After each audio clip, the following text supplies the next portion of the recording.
మా చిన్న ఉద్యోగులు, మా చిరు ఉద్యోగులు ఇంకా 18,000 జీతం చెప్పిన మాట చేయమంటే నన్ను గోసుక తింటారా, పైసలు లేవంటాడు. మరి నేను అడుగుతున్నా, నీకు ఏడికేలు వచ్చినాయి 50,000 కోట్లు? నీ ఫ్యూచర్ సిటీకి నీ భూముల కాడికి 6 లైన్ రోడ్లు వేస్తావు, జిహెచ్ఎంసీలో 10,000 కోట్లతో టెండర్లు పిలుస్తావు, ఇరిగేషన్లో 10,000 కోట్లతో టెండర్లు పిలుస్తావు, హెచ్ఎండిఏలో 10,000 కోట్లతో టెండర్లు పిలుస్తావు, జిహెచ్ఎంసీలో 6,000 కోట్లతో టెండర్లు పిలుస్తావు. ఇట్లా చెప్పుకుంటూ పోతే వేల కోట్ల రూపాయలు, దాదాపు 50-60 వేల కోట్ల రూపాయలతో టెండర్లు పిలిచిండు. మరి పైసలు లేకపోతే 50-60 వేల కోట్లతో టెండర్లు ఆడికెళ్ళి పిలిచినవు రేవంత్ రెడ్డి? వాటికి మాత్రం పైసలు ఉన్నాయి.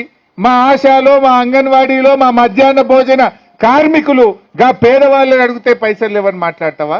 నీకు మనసు లేదు, నువ్వు మాట తప్పినవు, నీకు నిజాయితీ లేదు.